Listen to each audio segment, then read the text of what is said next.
Muy buenos días, bienvenidos al foro Contra la Corriente, ¿Hasta cuándo?, organizado por Corte Colombiana, en un momento muy oportuno, donde hay gran incertidumbre sobre lo que puede pasar el año entrante en Colombia en materia económica, política y social. Antes de iniciar este encuentro, este espacio de reflexión y de conversación, los invito a ingresar a la siguiente página, www.foroscorficolombiana.com.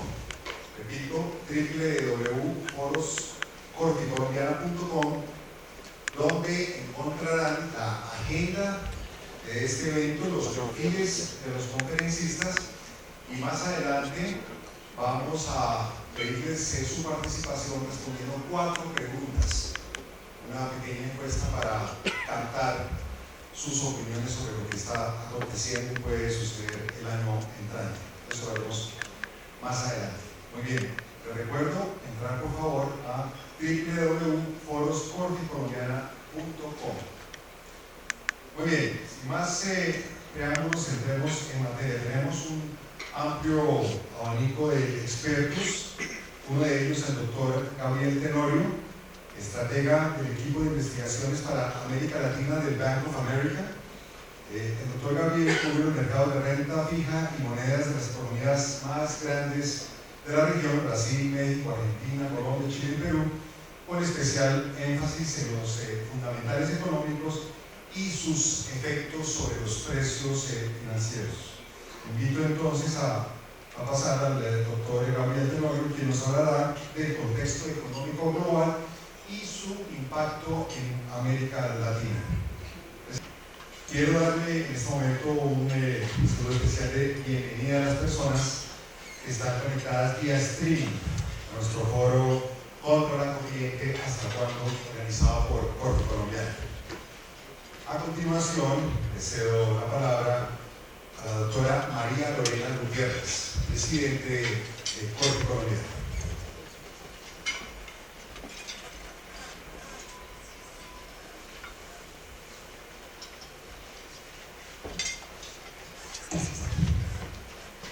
Bueno, muy buenos días para todos. Quiero hacer un saludo general. De verdad quiero agradecerles muy especialmente por estar aquí, por la confianza en todas las actividades que realizamos en Corte Colombiana. Un saludo muy especial a Gabriel Tenorio, vicepresidente de estrategia del Bank of America Merrill Lynch. De verdad, muy buena presentación y mil gracias por habernos acompañado. Al doctor Roberto Steiner, co-director del Banco de la República; a Marco Pstete, profesor titular de la Facultad de Economía de la Universidad de los Andes; a Daniel Belanga, director de Investigaciones Económicas de Credit Corp Capital; y a Mauricio Rodríguez, que nos va a ayudar a moderar este panel, por haber aceptado la invitación a participar en este foro. En Corte Colombiana tenemos el compromiso y trabajamos con nuestro país en materia de desarrollo, empleo y dinamización de la economía. Por eso, además de invertir en los sectores que son más estratégicos para su desarrollo, como son la infraestructura, energía y gas, financiero, turismo y agro, nos empeñamos por tener un equipo altamente especializado que pueda aportar desde su análisis y perspectiva el comportamiento de nuestra economía y al conocimiento del mercado financiero económico. Una muestra de ello es este informe, es este informe Contra la Corriente, mediante el cual año tras año buscamos reflexionar sobre los temas macroeconómicos más importantes para nuestro país. Estoy segura de que será de su interés y utilidad. Hoy nuestro equipo de investigaciones económicas, liderado por José Ignacio López, discutirá de la mano de expertos los retos de la economía colombiana para 2020. En el marco de un contexto en el que nuestro país ha logrado sostener una recuperación en términos de crecimiento, consumo e inversión, a pesar de la desaceleración de la economía mundial y el deterioro de las perspectivas en la región. Nuestro compromiso en Corte Colombiana es seguir analizando y compartiendo nuestras reflexiones sobre la economía del país, en especial teniendo en cuenta el contexto internacional que está liderado por amenazas constantes de la llamada guerra comercial, por por debates sociales y políticos, elecciones y cambios de gobierno en muchos países de la región. Nos mantenemos optimistas a pesar de los retos que como país enfrentamos. Para 2020, nuestro pronóstico de crecimiento es superior al 3%, de manera que vamos a seguir contra la corriente, pues el promedio de crecimiento de la economía de la región es alrededor del 1% para 2019 y se espera que para 2021 alcance el 2.5%.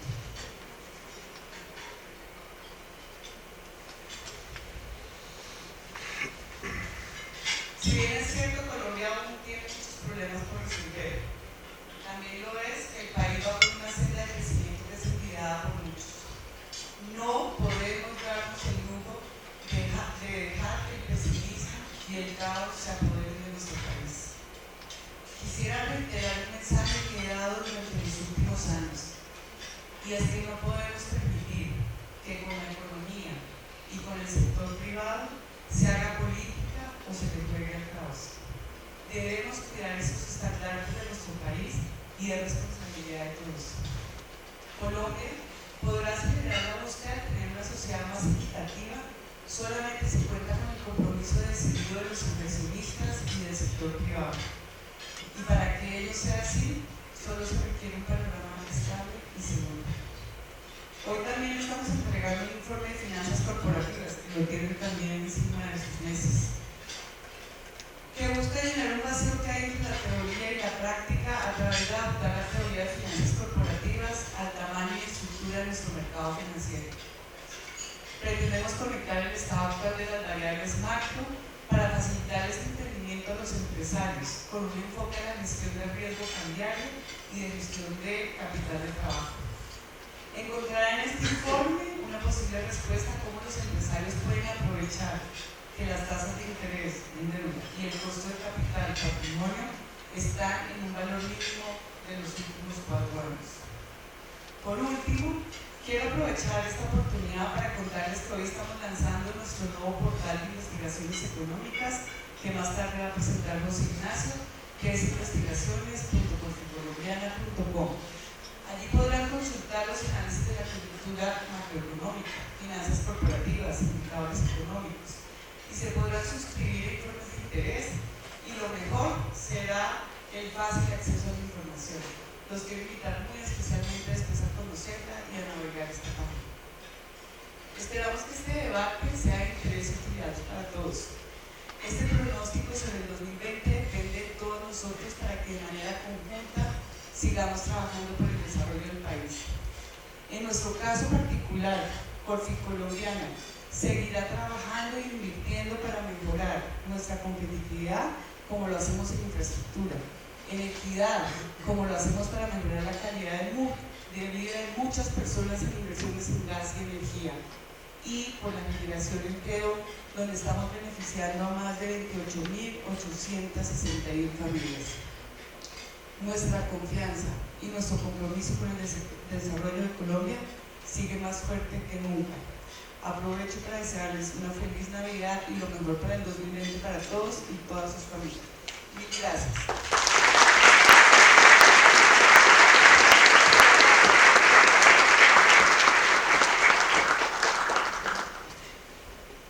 Muchas gracias, doctora María Lorena. Le cedo la palabra a continuación al doctor José Ignacio López.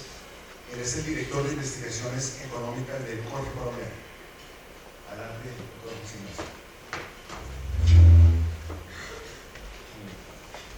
Gracias, Mauricio.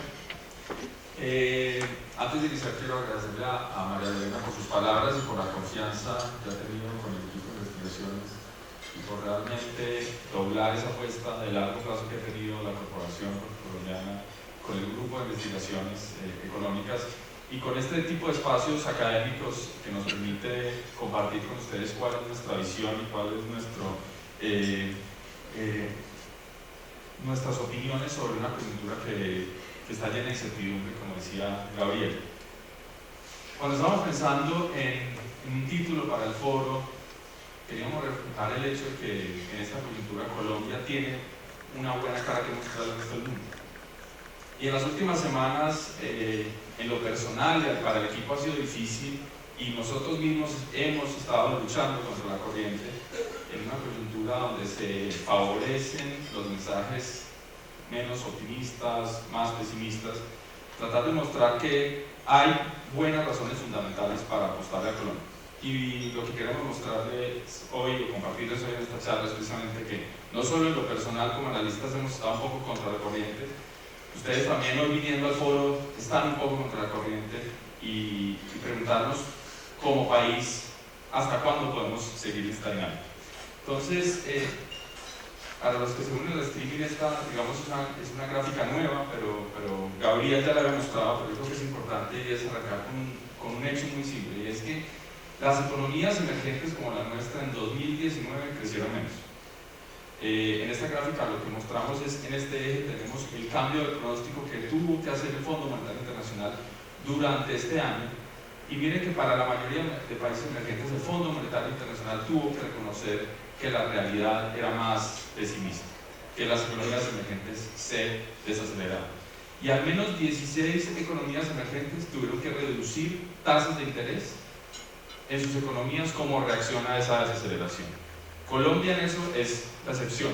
Acá con este avioncito les muestro que Colombia no solo no tuvo que cortar tasas de interés porque no estábamos experimentando una desaceleración, sino que nuestros pronósticos o los pronósticos del Fondo Monetario Internacional no se tuvieron que revisar a la baja.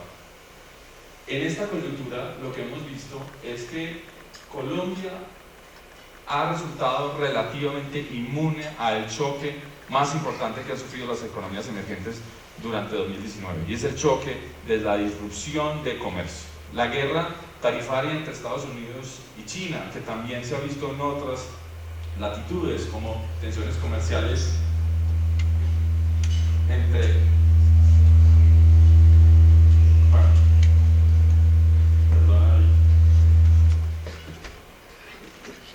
pensé que íbamos a despegar todo. Muy bien, seguimos en la tierra. Colombia es, digamos, esto es algo paradójico.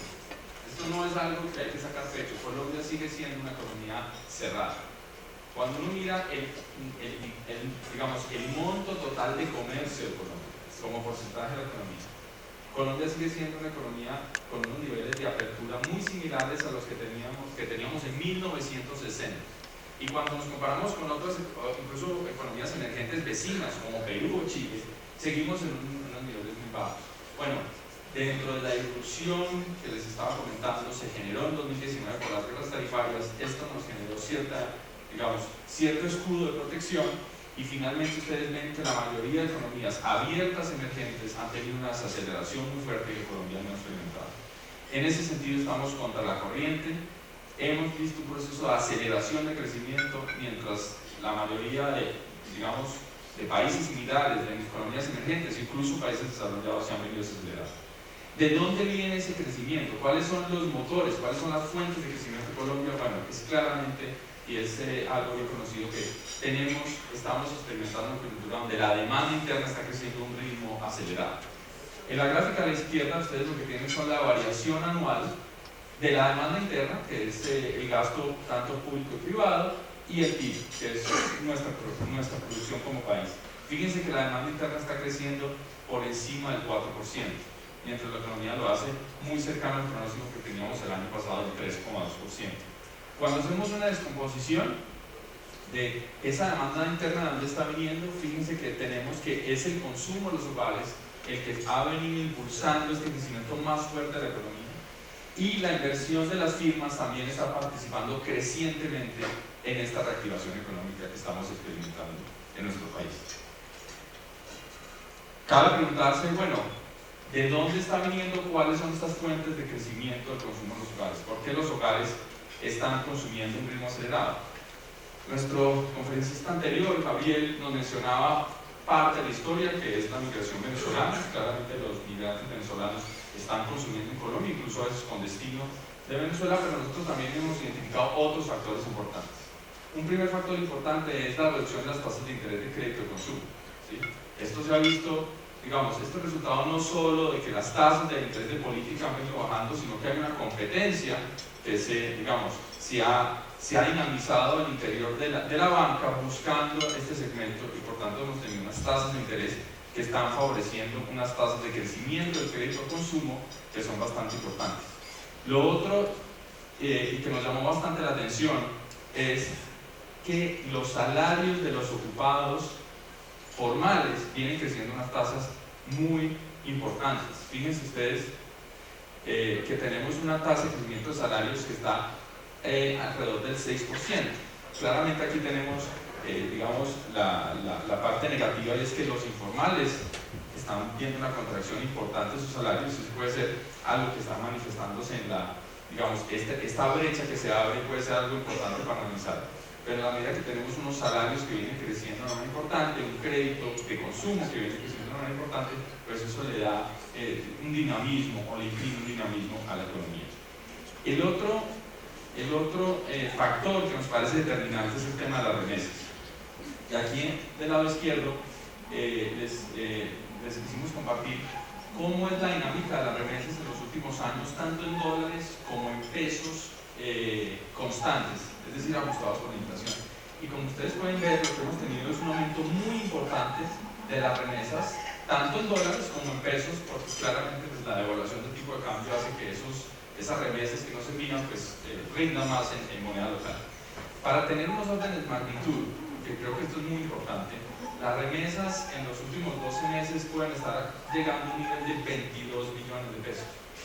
Pongamos eso en contexto, 22 billones de pesos es aproximadamente 2 veces lo que cuesta el Metro Bogotá, o sea que no es una cifra menor. Y lo otro es, pongámoslo en contexto en dólares, estamos llegando a remesas que están del orden de los 7.000 billones de dólares. Eso equivale a ser el segundo rubro de exportación de Colombia. Solo el petróleo genera más divisas.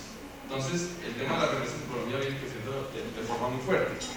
Claramente estas son cifras agregadas, quisimos ver cómo se están distribuyendo esas remesas a nivel regional. Hay una heterogeneidad muy grande de cómo esas remesas llegan a las distintas ciudades o regiones. Hay una concentración muy importante en el eje cafetero, en el Valle del Cauca, y en algunas otras regiones. Y fíjense ustedes que cuando miramos puntualmente, por ejemplo, algunos de los departamentos del eje cafetero, esas remesas por hogar podrían estar llegando al año a un nivel de casi 6 millones de pesos, que no es una cifra especial que le puede estar llegando a una familia. Entonces nosotros vemos estos tres factores claramente detrás de una dinámica de consumo muy importante. Ahora bien, todos, los que seguimos la coyuntura, hemos tratado de pensar este año cómo puede ser posible que el gasto de los hogares esté creciendo, ¿sí?, a un ritmo del 5 o mayor, mientras la confianza de los consumidores sigue en terreno negativo. Entonces, para este evento lo que quisimos hacer es tratar de mirar si era posible verificar con los datos que variables no económicas estuvieran teniendo algún efecto sobre la confianza de los consumidores. Y aquí lo que les muestro es el resultado del estudio que está en un cuadro especial de nuestro reporte, si lo quieren ver con detalle de la metodología. Lo que quisimos hacer es un modelo econométrico de datos donde explicamos la confianza de los consumidores con variables económicas que en principio deben tener relación con las decisiones de gasto y cómo los hogares sienten su bolsillo y su confianza, pero también incluimos variables no económicas. Y lo que encontramos es que aproximadamente desde 2014 a 2015, los componentes no económicos que encontramos tienen un efecto sobre la confianza de los consumidores, se han venido empeorando. Y pensamos que parte importante del pesimismo de los hogares no tiene que ver con lo económico, sino con lo no económico. Entonces, en el gráfico de la izquierda lo que les mostramos es el índice de confianza del consumidor que nos revela mes a mes de desarrollo con el índice que nuestro modelo logra reproducir. Y lo que ustedes ven es que en general nuestro índice que sale un modelo en general lo hace bien. Y luego hacemos una descomposición, dado que tenemos ese modelo, podemos decir, bueno, ¿qué parte es económico, qué parte es no económico? Y ustedes lo que ven es que lo que tenemos es que el componente económico nos indicaría que la confianza de los consumidores debería estar en un terreno positivo y alto, mientras lo no económico es lo que está generando este declive tan importante. Claramente lo no económico es difícil, digamos, de capturar completamente, usamos algunas variables. Les quiero mostrar, por la brevedad del tiempo, un ejemplo, y es, en Colombia ha habido un aumento importante de los hurtos a nivel de ciudades. Y lo que hacemos es calcular el contrafactual, es decir, un ejercicio teórico de si los hurtos, si el nivel de esta inseguridad se hubiera mantenido en los niveles que veíamos al comienzo de la muestra, en cuánto estaría la confianza de los consumidores. Y nos arroja algo del 6,7. El observado ahora es de 11,8. Entonces, tenemos una diferencia grande entre lo que hemos visto y lo que pensamos podría ser la confianza de los consumidores si esos componentes no económicos estuvieran en el radar. Hablemos del otro motor. Les dije que consumo es uno, inversión privada es el otro. Bueno, las cifras nos muestran que hay unos componentes de la inversión de las empresas que están creciendo a un ritmo muy importante. El primero es, más analizado, es maquinaria y equipo. Maquinaria y equipo está creciendo a una cifra superior al 10%, es decir, 2 dígitos. Y nosotros pensamos que las cifras revelan que la ley de financiamiento tuvo un efecto muy importante sobre las decisiones de inversión de las firmas. Acá en la línea punteada tiene la fecha exactamente donde se aprueba la ley de financiamiento, que es el último trimestre del año pasado. Fíjense que la inversión estaba creciendo a ritmos del 5%, se desacelera en el último trimestre a ritmo del 2%, a un ritmo cercano al 2%, y desde que se aprueba la ley de financiamiento vemos un crecimiento acelerado de la inversión en maquinaria y equipo, ¿sí? Que nos lleva a esta cifra que les comenté del 11% aproximadamente. En la gráfica de la derecha les muestro unos cálculos que hicimos de cuál es ese costo que tienen las firmas a la hora de tomar la decisión de invertir. De hecho, pues, aprovecho que Roberto está acá. Esto está basado en un paper de Roberto Steiner de hace algunos años, donde uno básicamente mira, bueno, ¿cuánto me cuesta a mí, por ejemplo, comprar una máquina? ¿Cuánto se me va a depreciar? ¿Cuál es la rentabilidad esperada de esa máquina? ¿Sí? ¿Y cuál es mi costo de oportunidad de invertir en otra cosa? Que básicamente podría ser una tasa de interés financiera del mercado. Bueno, a raíz de la ley de financiamiento, lo que hemos visto es que se ha abaratado mucho el costo de comprar una máquina, porque no solo tenemos el descuento del IVA que, digamos, que directamente reduce el costo imputado de la máquina, sino además tenemos la reducción de la tasa de renta de impuesto corporativo, y eso pues básicamente es un mensaje muy importante para las decisiones de inversión. Pongamos esto en contexto, y es, bueno, si estamos en contracorriente, ¿qué tanto divergen las cifras de inversión de las empresas en Colombia frente a la región? Y esta gráfica lo que trata de capturar es eso en 2 dimensiones. En la barra azul oscura tenemos las importaciones de bienes de capital, en la barra azul clara tenemos la formación bruta de capital fijo, que es el concepto de cuentas nacionales de cuánto invierte la economía. Fíjense ustedes que en lo corrido que tenemos cifras de este año, enero a septiembre, tenemos en Colombia unas importaciones de maquinaria y equipo muy superiores a la región y una inversión privada muy superior. Entonces el panorama, digamos, creo que es claro, y es, a pesar de esta incertidumbre, a pesar de este choque comercial, Colombia ha logrado navegar o volar contra la corriente, y en esa medida que somos una buena noticia para mostrar el resto del mundo. Claramente la pregunta es, bueno, ¿hasta cuándo? ¿Hasta cuándo vamos a poder seguir navegando? Y aquí el mensaje, como ya nos anticipaba María, es un mensaje optimista, ¿sí? Nuestras proyecciones, después de todo el análisis que hemos hecho, es que Colombia va a lograr seguir navegando contra la corriente. Quizás no con la misma fuerza, quizás los retos van a ser más difíciles, pero vamos a lograr superar esta coyuntura y vamos a seguir siendo un país que, frente a la región, frente a lo que está pasando en el contexto externo, va a poder moverse contra la corriente. Nuestra proyección de crecimiento para el 2020 es de 3,1. Es ligeramente inferior a lo que proyectamos para 2019, ¿sí? Pero en este contexto de incertidumbre exacerbada, de tantos retos, nosotros vemos esto como una noticia muy optimista. No estamos previendo una desaceleración abrupta de la economía. ¿Cómo justificamos ese 3,1? Pues básicamente pensamos que va a haber una reacomodación de las fuentes de crecimiento. Seguimos siendo optimistas en los elementos de criterio que tienen las firmas a la hora de tomar las decisiones de inversión, y ya les voy a hablar de eso. Pero pensamos que el consumo de los hogares no va a poder seguir creciendo al ritmo que estamos viendo. Claramente, ¿por qué pensamos que el consumo de los hogares no va a seguir creciendo ese ritmo? Porque pues, es improbable que en un contexto donde Estados Unidos se desacelera, las remesas sigan aumentando ese ritmo. No vemos razones fundamentales para pensar que entonces las remesas ni en dólares ni en pesos van a seguir creciendo, y pensamos que finalmente, dada la debilidad del mercado laboral, si bien los ingresos, como les mostré, los salarios formales han estado creciendo, pues 2020 debería ser un año más moderado de aumento salarial. El otro componente es la fuente de crédito. Pensamos que inevitablemente se va a desacelerar.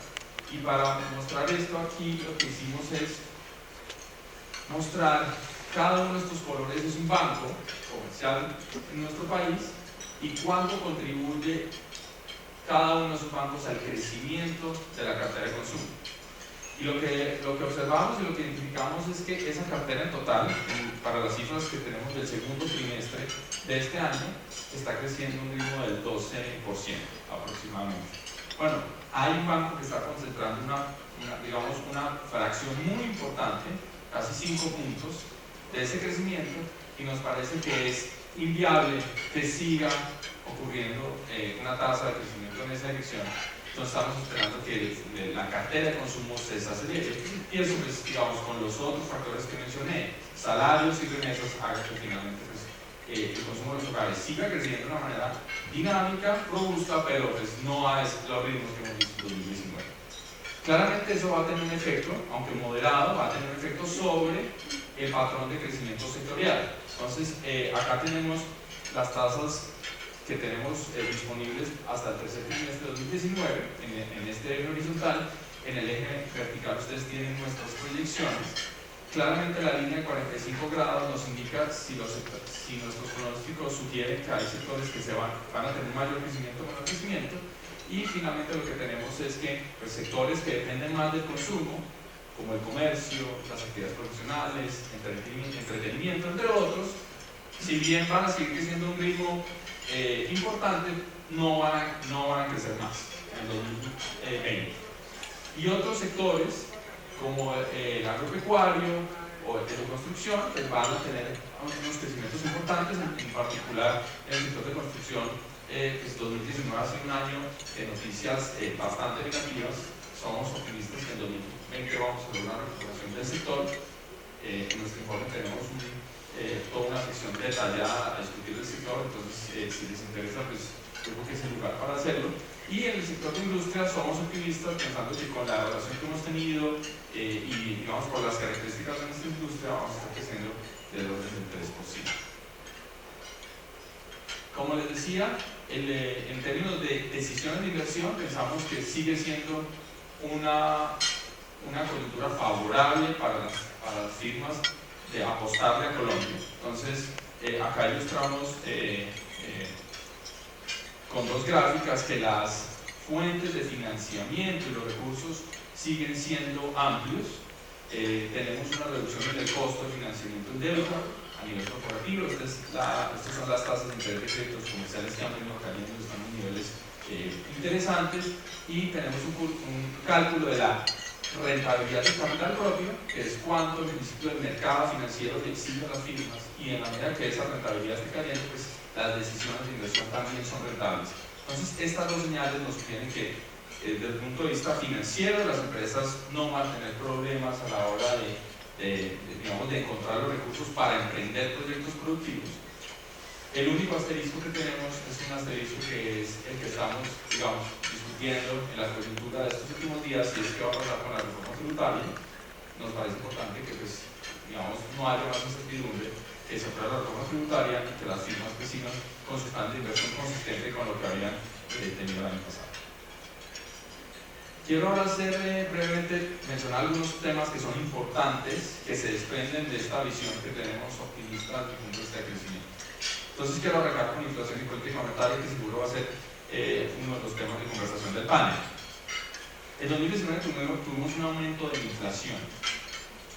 Ese aumento de la inflación, mayoritariamente, casi todo vino por unos precios de los alimentos que estuvieron al alza.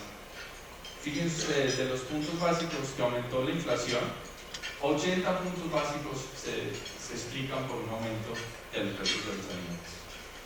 ¿Cuál es nuestro pronóstico para el año 2020? Nuestro pronóstico es, en el escenario base, que es la línea azul clara que está a la mitad, es que este año vamos a cerrar en un nivel cercano al 3.85. Ese sería nuestro pronóstico para 2019. Y para 2020, al final del año, vamos a alcanzar una tasa de inflación de 3.4, y sí vamos a ver una inflación alza, una inflación, digamos, no al alza, pero sí persistente durante varios meses del 2020. ¿Por qué pensamos que va a haber esa persistencia? Digamos, nuestro análisis sugiere que el choque que hemos tenido al tipo de cambio, es decir, la devaluación del peso colombiano, no solo está teniendo un efecto claro sobre la inflación de los transables, sino que se está filtrando en parte en los precios de los alimentos. Acá en este gráfico lo que les queremos mostrar es la devaluación del peso colombiano en términos de cambios porcentuales anuales, es decir, la devaluación, y mostrarles que la devaluación está teniendo un efecto sobre el total de alimentos y sobre una canasta que calculamos que es una canasta de alimentos más sensibles a la devaluación. Y encontramos que hay una fracción importante de alimentos que por los insumos que utilizan, por la cadena productiva, son sensibles a esa devaluación y generan una presión sobre los bienes finales. Este ejercicio, para los que no están familiarizados con los temas de análisis, puede ser, esta gráfica puede ser no tan sencilla, pero finalmente sencilla.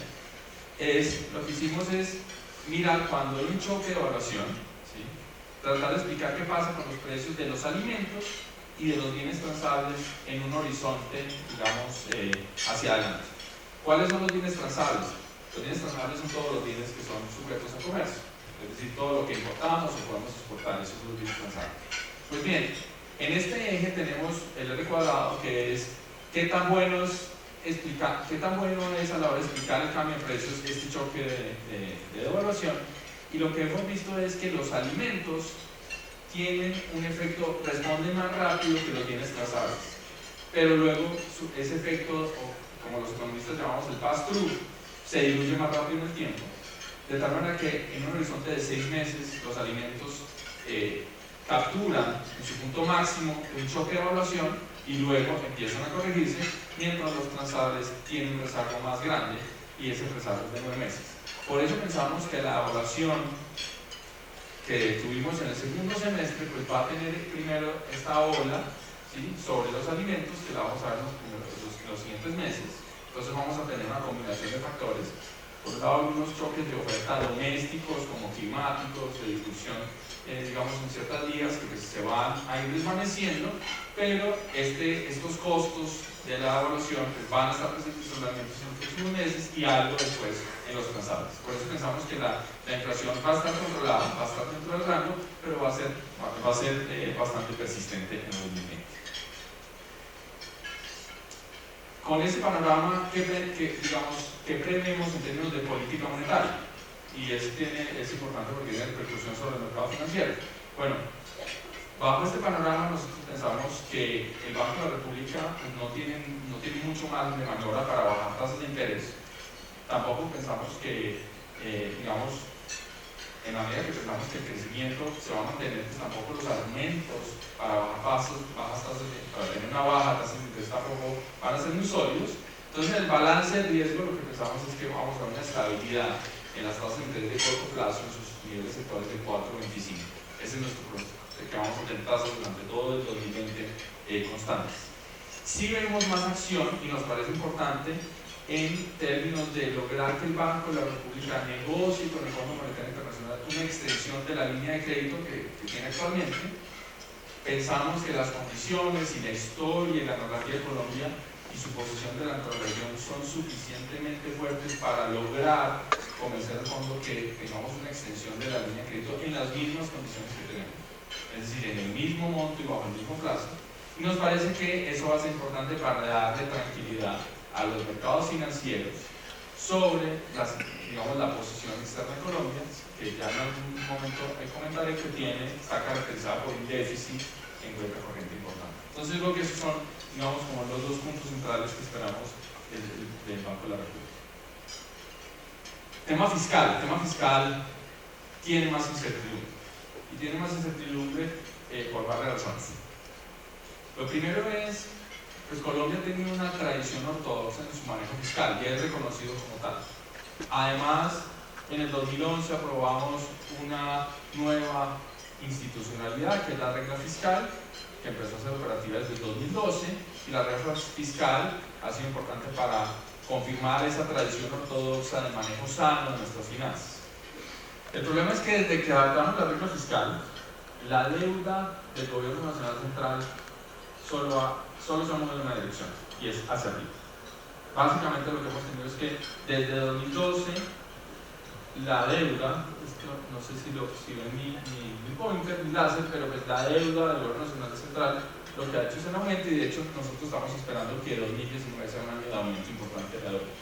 Claramente la deuda tiene varios componentes. Acá hacemos un ejercicio de descomponer cuáles son esos factores que explican el aumento de esta métrica de deuda como porcentaje del PIB.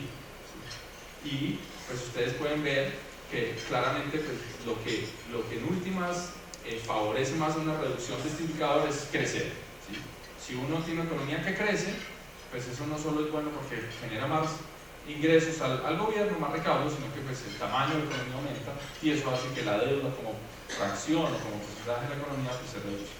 Pero pues hay fuentes importantes que nos llevan en la otra dirección, es que la deuda aumente. Ustedes ven que por ejemplo la tasa de cambio es importante, tenemos una fracción que, si bien se ha venido reduciendo, sigue siendo importante de deuda en moneda extranjera, en la medida que pues, el país se devalúa, pues ese stock, esa deuda que tenemos en moneda extranjera pues pesa más. ¿Qué hemos llamado la atención al respecto? Es que tenemos que dentro de la agenda de discusión de políticas públicas se ha venido, digamos, ha aparecido en la escena una política que desde el punto de vista financiero tiene sentido, pero pues tiene implicaciones sobre la deuda que nos parecen importantes, y es reconocer con deuda, es decir, con emisión de obligaciones, como los TES, reconocer obligaciones que tiene el Estado que son contingentes o que están, digamos, enmarcadas en otro contexto. Entonces, para darles un ejemplo, pues el actual gobierno ha propuesto pagar, por ejemplo, parte de esas obligaciones que tiene con el sistema de salud, con emisión nueva de deuda, de TES. Y pensamos que del aumento de deuda del 2.7 que estamos previendo para este año y para el próximo, pues fíjense que el 2.4 que vemos ahí es precisamente ese programa de reconocimiento de esas obligaciones a través de nueva emisión de TES. ¿Por qué nos preocupa esto? Porque, pues, digamos, sin lugar a dudas, es una fuente que aumenta el stock de deuda. Es tanto así que este aumento incluso es mucho mayor que el esfuerzo que está haciendo el gobierno en tener un balance primario positivo. Entonces, en últimas, ese esfuerzo que está haciendo por un lado, pues se deshace un poco con esto. Y lo otro es que nos preocupa porque en la medida que el gobierno o se vuelva algo, digamos, institucional, que es que permitimos emisión de nueva deuda para pagar obligaciones de todo tipo, y abrimos esa caja de Pandora, pues finalmente vamos a minar el principio en el cual está construida la regla fiscal. Y aquí voy a hacer una pequeña digresión para explicarles simplemente cuál es ese principio. La regla fiscal, en última, lo que busca es la sostenibilidad fiscal del país. Y eso pasa por tener una senda sostenible de deuda. Bueno, ¿cuál es el instrumento con el cual opera la regla fiscal? Pues la regla fiscal lo que le hace es que le da al gobierno una senda de déficit, ¿sí?, ingresos menos gastos, de tal manera que se garantice que haya una sostenibilidad de la deuda. Pues en estas operaciones, donde estamos reconociendo obligaciones y estamos emitiendo deuda, si esas obligaciones, ese gasto no aparece dentro del déficit, se pierde esa conexión básica que hay entre déficit y deuda.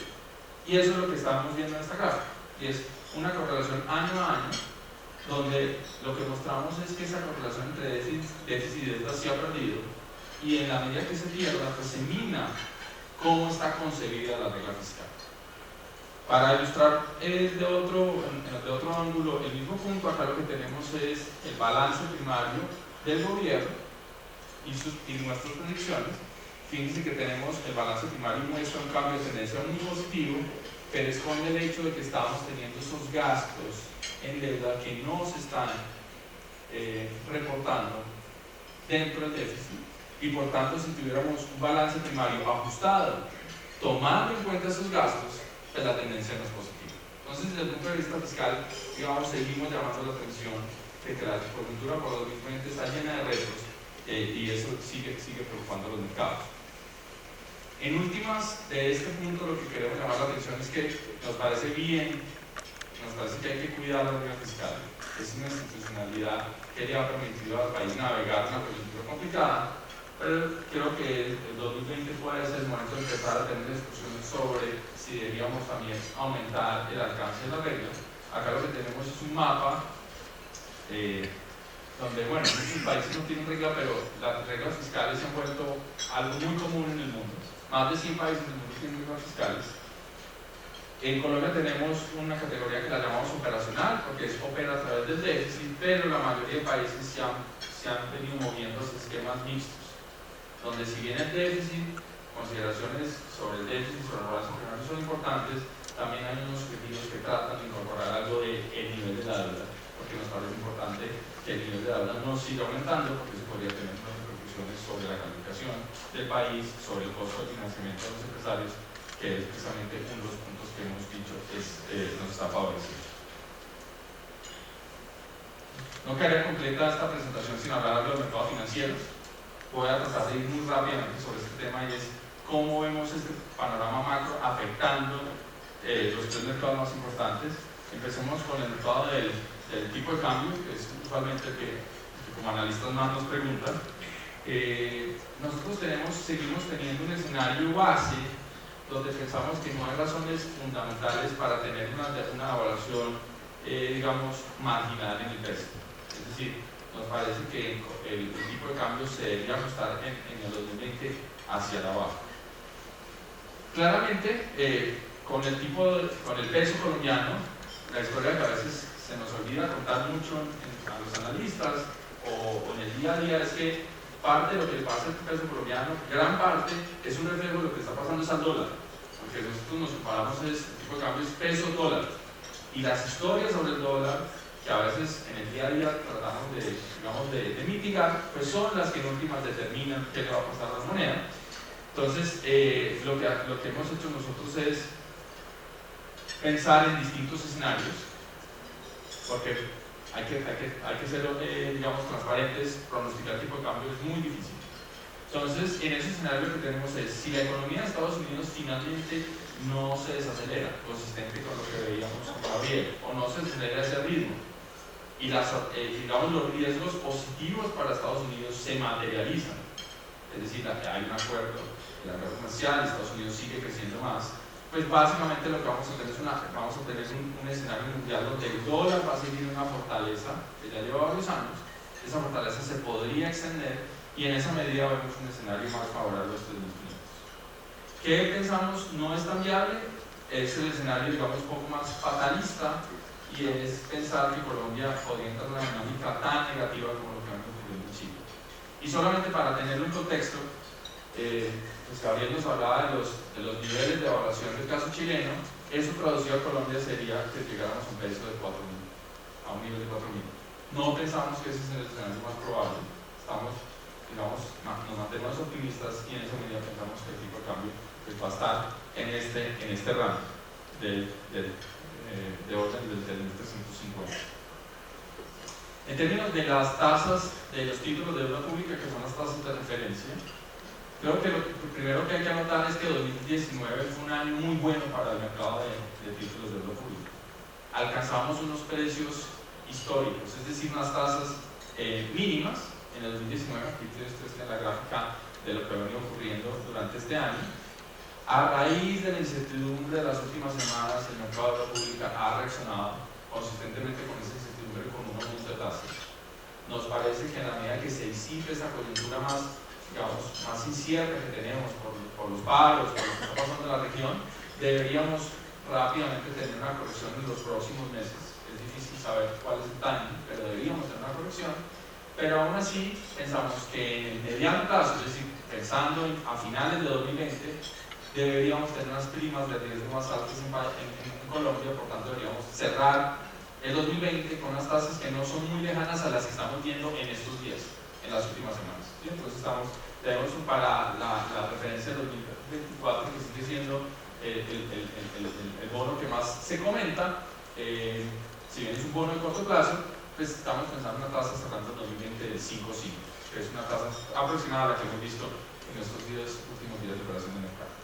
En términos de renta variable, esperamos un retorno para 2020 del 10%. ¿Sí?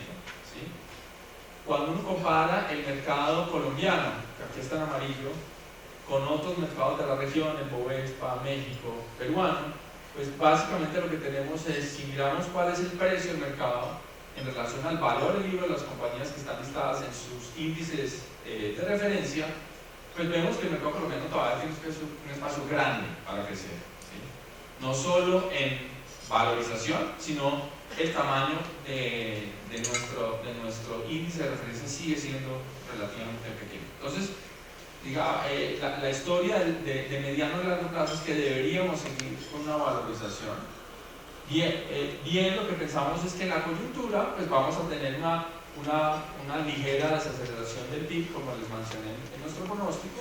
Eso también va a estar de la mano de una desaceleración marginal de las ventas de las empresas que hacen parte del índice del Colcap de referencia, y por tanto pensamos que vamos a tener una rentabilidad ligeramente inferior al 2020 que la que observamos en 2019, pero seguirá siendo un mercado con potencial. Me quedan pocos segundos, voy a tratar de mostrarles algunos de los riesgos que nos parecen van a jugar un papel en nuestro análisis base. El primero que queremos analizar es el riesgo que tenemos del déficit 50%. Colombia, frente a la región, es un país que en los últimos años ha tenido un déficit de cuenta corriente mayor. ¿Sí? Y como mencionaba Gabriel, eso significa que el resto del mundo está invirtiendo en nosotros, es decir, tenemos un faltante de ahorro. Y para la inversión que tenemos, pues necesitamos que el resto del mundo nos financie. Esto nos parece que es una vulnerabilidad, claramente, pero cuando nos dimos a la tarea de estudiar para otras economías emergentes, ¿qué pasa cuando alcanzan ese nivel del 4% de déficit superior? Vimos que, uno, no es tan raro, es decir, es más común de lo que pensamos. Muchos países viven con déficit 50% superior. Dos, que ese déficit 50% es persistente. Cuando miramos la historia de los déficits 50% de los países emergentes, un déficit 50% se puede sostener fácilmente 4 o 5 años. Y eso es lo que la gráfica de la derecha nos muestra. ¿Cuál es esa probabilidad de una vez que hagamos un déficit superior al 4%? ¿Cuál es la probabilidad de seguir con un déficit superior al 4% después de 5 años? Y esa probabilidad es alta.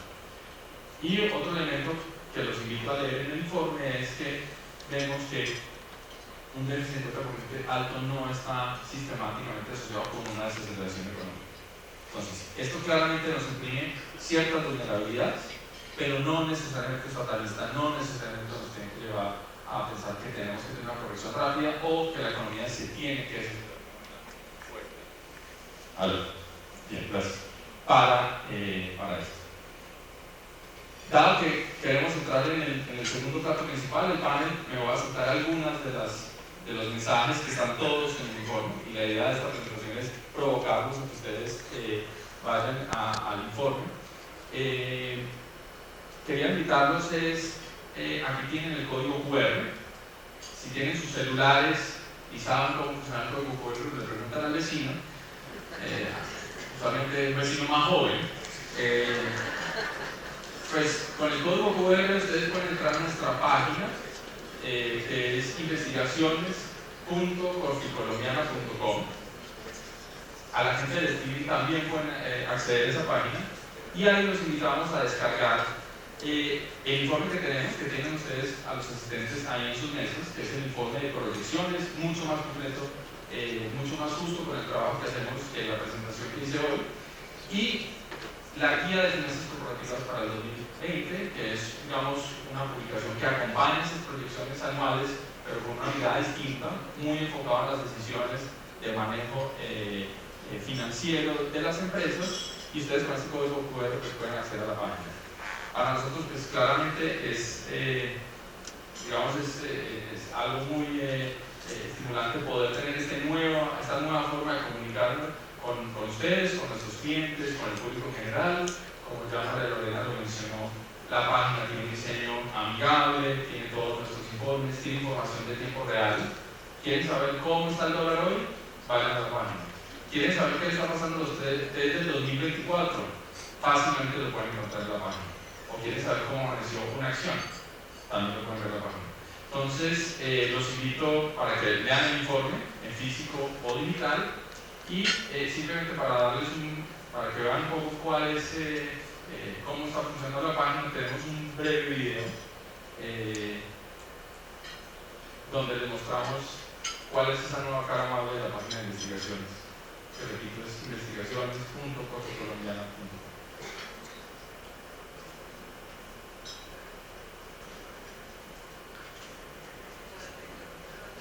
Claro,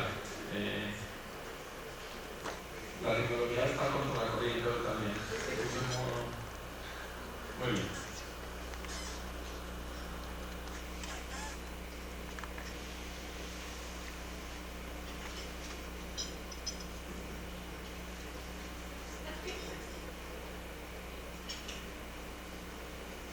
Esto venía con algún tipo de sonido interesante, pero sí. Bueno, les voy contando. Entonces tenemos un motor de búsqueda que hace mucho más sencillo tener acceso a todos los informes, tenemos todo el contenido especializado. Recuerden que en investigaciones económicas tenemos 3 equipos: el de macroeconomía y mercados, que se encarga de seguir la coyuntura, el de finanzas corporativas, que hace todo este análisis que les mostramos sobre las decisiones, digamos, los elementos importantes para las decisiones de inversión, el de renta variable, que hace la valoración de las empresas. Entonces, ustedes van a ver un menú y una serie de alternativas fáciles para poder navegar en esta página sin inconveniente y para que estén siempre informados tanto con cómo se están moviendo los mercados como en el análisis que hacemos día a día desde el equipo. Muy bien, Mauricio, les doy la palabra.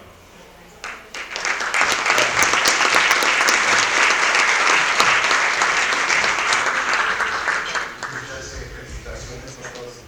José Ignacio, tanto por su exposición muy clara, buenos análisis, material valioso para reflexionar más adelante, información abundante, completa, clara.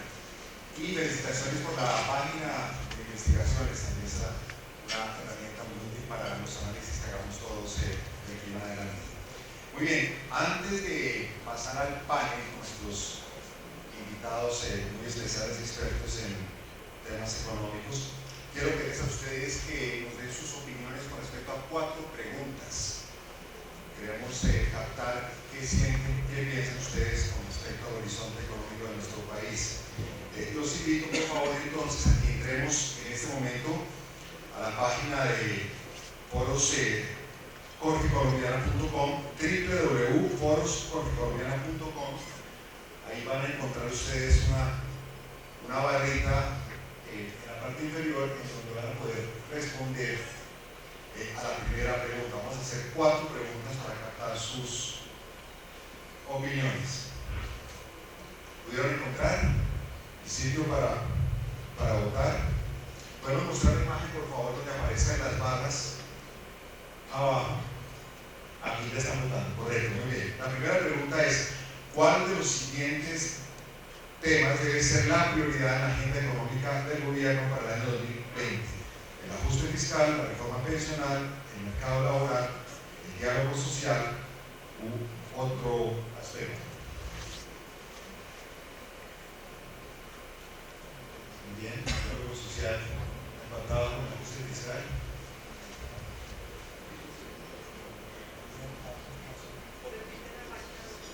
La página es www.foroscorficolombiana.com. ¿Todos están ya adentro votando? Sí, está todo el mundo participando. Muy importante captar sus opiniones, ratificando lo que Decían los expositores anteriores que los temas sociales y políticos están imponiéndose sobre la agenda económica por su impacto, por supuesto. Últimos 10, 20 segundos para votar.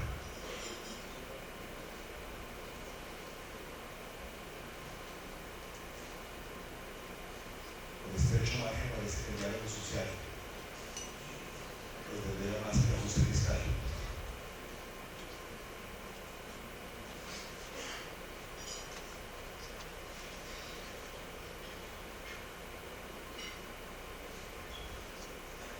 Muy bien, resultado final. Prioridad para la agenda económica del gobierno en el año entrante, el diálogo social. Muy importante, muy interesante mensaje de lo que ustedes piensan, de lo que ustedes sienten. Comparto personalmente la opinión de ustedes, de uno a esa selección. Muy bien, pasamos a la siguiente pregunta. Veamos qué opinan ustedes con respecto a lo siguiente. ¿Cree usted que los planes de inversión de las empresas se han modificado debido a la incertidumbre asociada al trámite de la nueva reforma tributaria del Congreso? Simplemente sí o no. ¿El acto está afectando esa incertidumbre? ¿Alguien que piense que no? ¿Ninguna sola opinión? ¿Están votando todos? Encontrar la página www.foroscorficolombiana.com. Ok, están entrando los votos de no, pero bastante, 2/3, 3/4 partes piensan que esa incertidumbre asociada con la reforma tributaria sí está afectando los planes de inversión para el año 2020.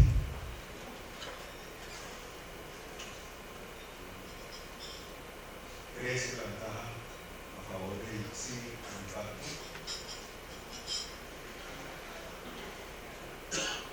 Últimos 15 segundos para votar.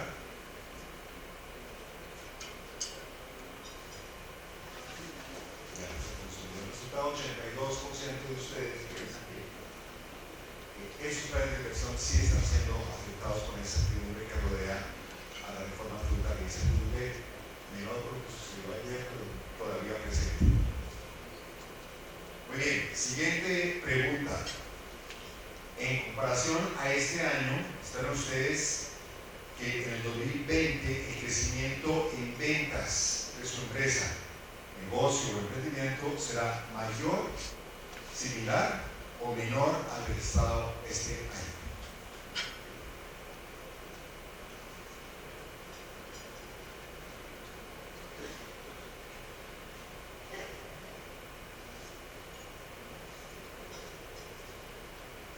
No es tan alto el pesimismo, entre igual y mayor, 3/4 partes de los votos parece. Poco en la línea también con lo que acaba de consultar José Ignacio y el doctor Tenorio de un menor crecimiento de la economía, pero todavía saludable, no es broma. Muy bien, 15 segundos para terminar de votar. Crecimiento esperado para el año entrante similar al de este año en ventas o mayor. Qué bien, qué bien. El pesimismo es apenas el 17-18%. Buen dato. Muy bien, estupendo. Ojalá tengamos la razón. Y la última pregunta. Última pregunta.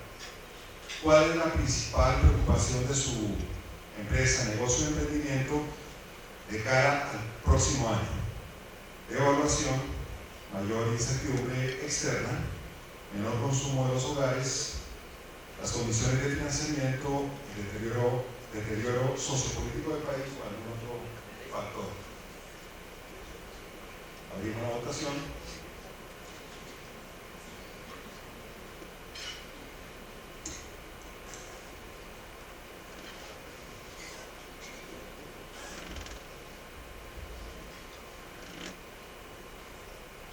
¿Está votando? Sí. www.foroscorficolombiana.com. Acá están apareciendo los resultados. tema social y político de nuevo muy presente, con una gran ventaja sobre los demás factores. Ahora estamos viendo el efecto halo, que llaman los sociólogos, y estamos obviamente condicionados y impactados por lo que está sucediendo en estos días, que ojalá esperamos todos se calme la turbulencia, pero es clarísimo el mensaje también, es que dos terceras partes de ustedes están más preocupados por la situación social y política y lo que eventuales derivados que por variables económicas tradicionales. Otros 15 segundos para terminar de votar.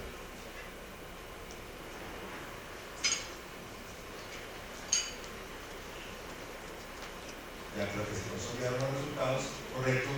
2 de cada 3 de ustedes tienen como principal preocupación para el año entrante la situación social y política del país.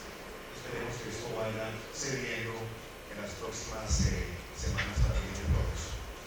Muy bien, pues muchas gracias por su participación y ahora invito por favor a nuestros panelistas a que tengamos la última sesión de este encuentro, una conversación con los expertos acerca de cómo están viendo ellos el año 2020. Adelante, doctor Steiner, adelante, profesor Hofstetter, vamos a la silla, por favor. Un micrófono de mano, si está grabando. Un micrófono de mano. Adelante.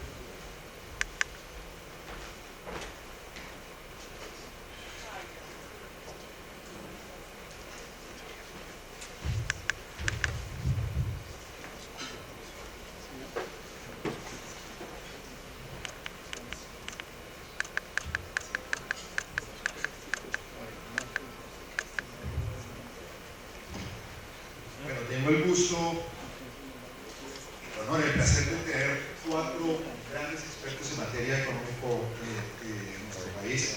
Son ellos el doctor Roberto Steiner, codirector del Banco de la República, el profesor Mark Hofstetter, profesor titular de la Facultad de Economía de la Universidad de los Andes, Daniel Belandia Ocampo, director de investigaciones económicas de Credicorp Capital, y Julio Romero, economista jefe de Corfi Colombia. Muchas gracias por su presencia y por compartir sus ideas, sus conocimientos, su experiencia en este momento de turbulencia, de incertidumbre, de confusión en materia económica. Les voy a pedir entonces que hagamos el siguiente ejercicio. Cada uno de ustedes, por favor, en 7 minutos, ni un segundo más, estamos ya un poco cortos de tiempo, comparta con nuestros invitados cómo ven ustedes el año 2020, cuáles son los principales retos en materia económica. Entonces, hacemos la ronda de los 4, empezamos con el doctor Roberto y a continuación, después de sus intervenciones, tenemos algunos minutos, tengo algunas preguntas para ustedes. Doctor Steiner, adelante.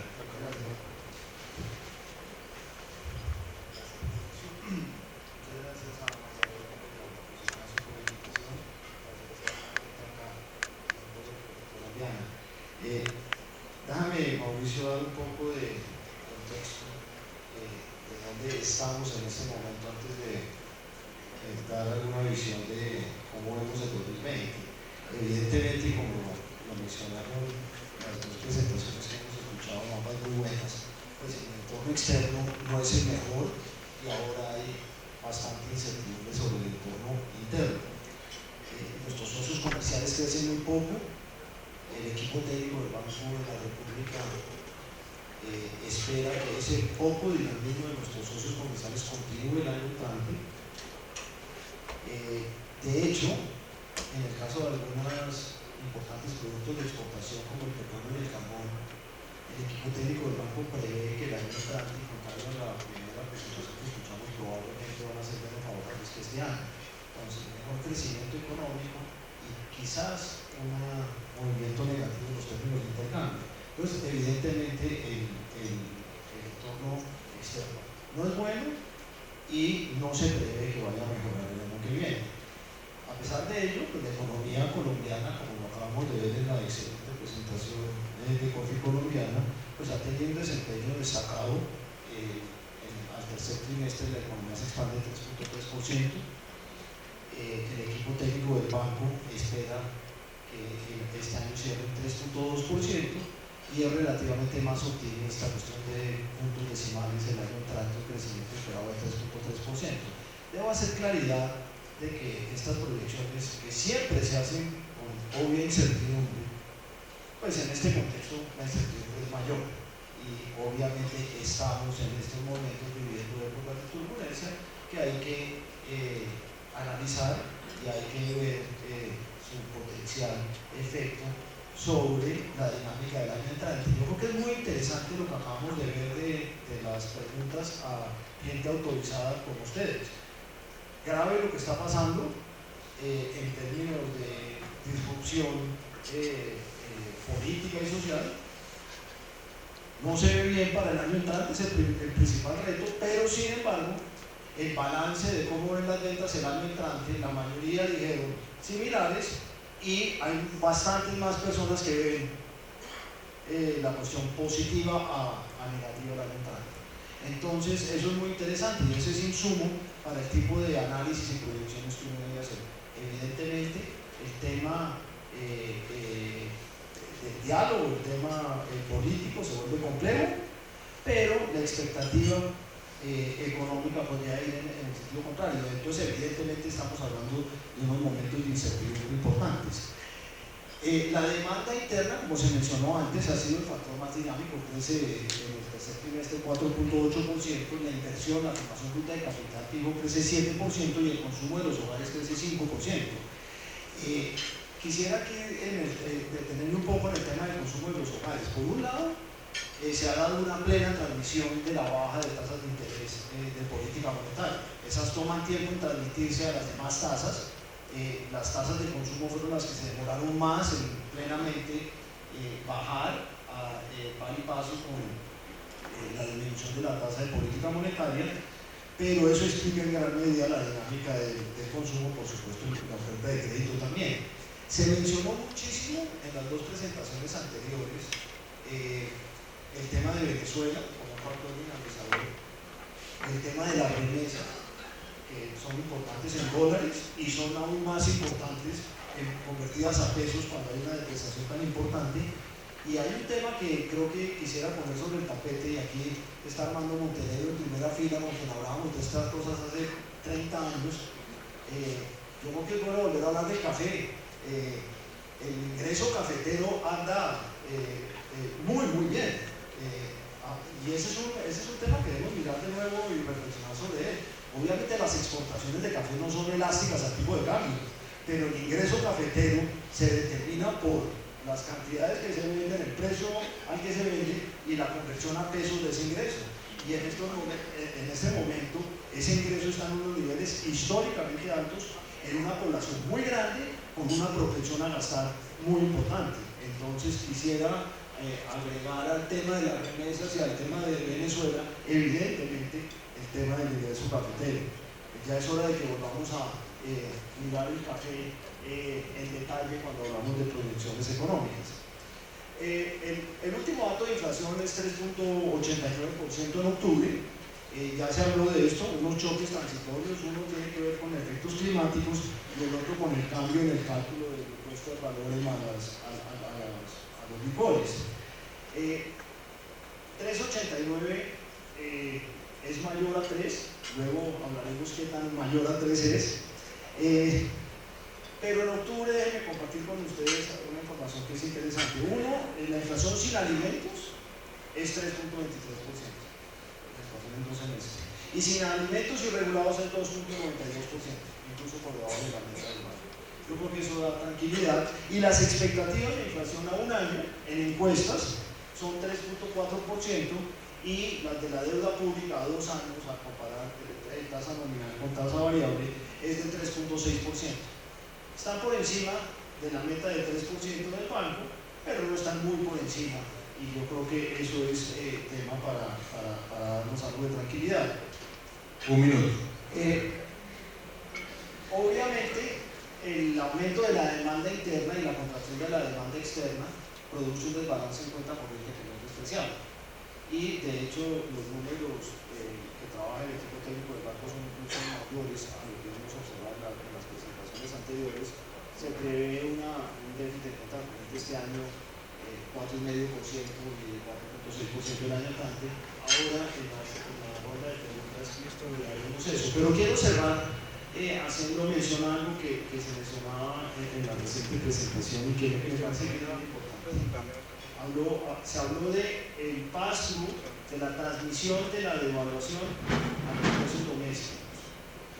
Yo creo que es importante que diferenciemos dos factores, que es el paso y el otro es la devaluación. Uno puede tener una devaluación muy alta con un paso muy pequeño y tiene un efecto determinado sobre los precios domésticos, o puede tener una devaluación muy pequeña con un paso muy alto y puede tener un efecto todavía mayor sobre la inflación doméstica. Nuestros análisis lo que sugieren es que el paso es y ha sido bastante bajo.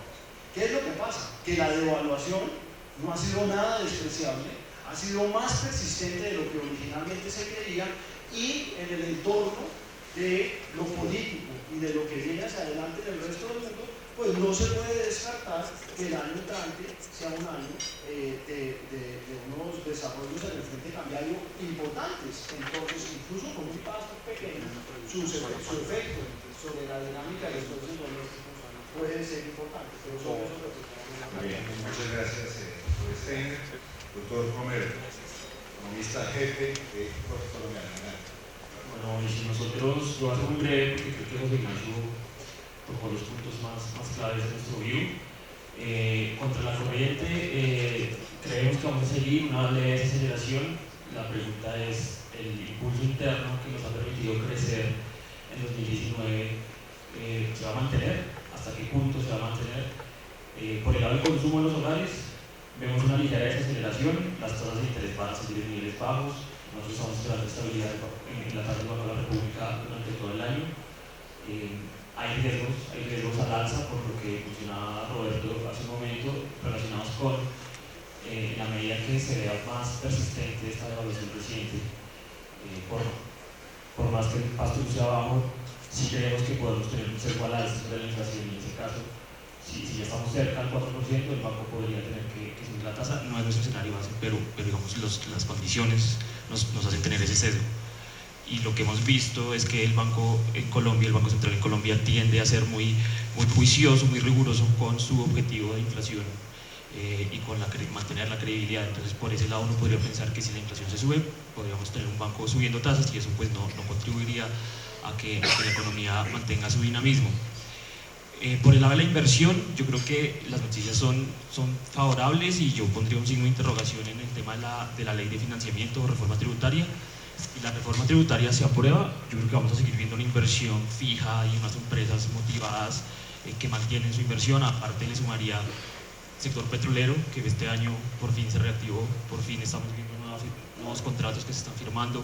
Eso traería inversiones para los próximos 2-3 años de entre 800 y 1.000 millones de dólares en exploración, que es algo que desde el 2014 no veíamos, pozos, más sísmica.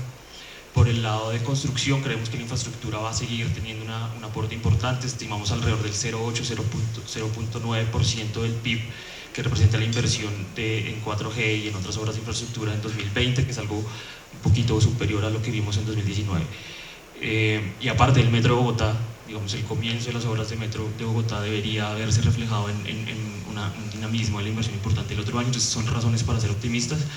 Si se cae la ley de financiamiento, claramente el sesgo es hacia abajo. Nuestras estimaciones en el equipo nos dicen que entre 0.2 puntos del PIB menos de nuestro pronóstico en caso que la ley de financiamiento se caiga, porque como José Ignacio lo mostró, sí se ha visto una reacción digamos del sector privado positiva ante las medidas que implementó la ley de financiamiento. Entonces creo que ahí resumimos. Y en inflación nosotros pues creo que estamos viendo una corrección, pero viendo también de la persistencia de la devaluación.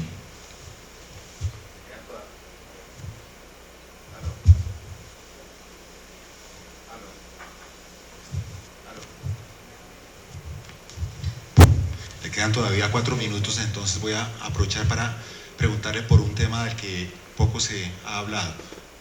Empleo. ¿Cuáles son sus pronósticos? ¿Y cuál es su diagnóstico? ¿Qué está pasando? El propio ministro de Hacienda confesó, me parece bien, es serio, responsable, que no entiende bien qué es lo que está pasando en materia de empleo.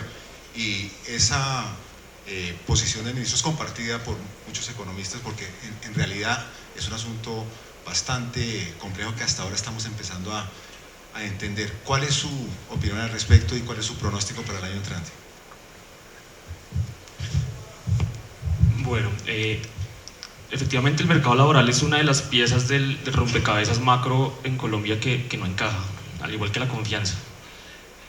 Nosotros en el equipo hicimos un estudio de desagregar el ingreso de los ocupados entre formales e informales. Entonces, por el lado de los ocupados, uno ve una fragmentación, una brecha que se amplía entre quienes son formales, muy en línea con el aumento del salario mínimo para este año, que fue en términos reales el más alto en 25 años. Entonces los formales están gozando de un aumento de los ingresos que casi llega al 8% en términos anuales, pero los informales, ahí debe estar claramente el tema de migración venezolana, una economía que en Colombia siempre se caracterizó por una alta informalidad, están viendo una reducción en sus ingresos. Entonces, por ese lado creo que ahí está la explicación de por qué el mercado laboral se deteriora mientras que el consumo sí crece. En términos de tasa de desempleo, entonces este año efectivamente hemos visto aumentos de casi un punto porcentual y es algo que efectivamente preocupa, y aquí ya hay unos interrogantes que compartimos dentro del equipo con lo que ha dicho el ministro Carrasquilla, y es hasta qué punto las estadísticas que está haciendo el DANE no están incorporando los cambios demográficos que ya vimos que en el censo, en la actualización del censo se vieron, porque estos factores de expansión que se usan en las estadísticas de mercado laboral son los factores de expansión basados en el censo del 2005, y el del 2018 muestra que tenemos una población que creció menos de lo que se esperaba, que ha cambiado en la forma en que se componen los hogares, y esto puede estar generando un poco de distorsión en la publicación de esas estadísticas, y por lo tanto dejándonos un poco a ciegas en qué tanto ha aumentado el desempleo. Muy bien, gracias doctor Romero. Doctor Velandia, Daniel Velandia Ocampo, director de investigaciones económicas de Credit Corp Capital. Sus 7 minutos. Bueno, mil gracias primero por la invitación. Es un honor estar acá y en semejante panel rodeado de dos grandes expertos de la economía y nosotros dos pues aprendiendo de ellos. Bueno, la verdad es que nosotros en Credit Corp somos bastante optimistas y nosotros nos hemos caracterizado por ser optimistas relativos.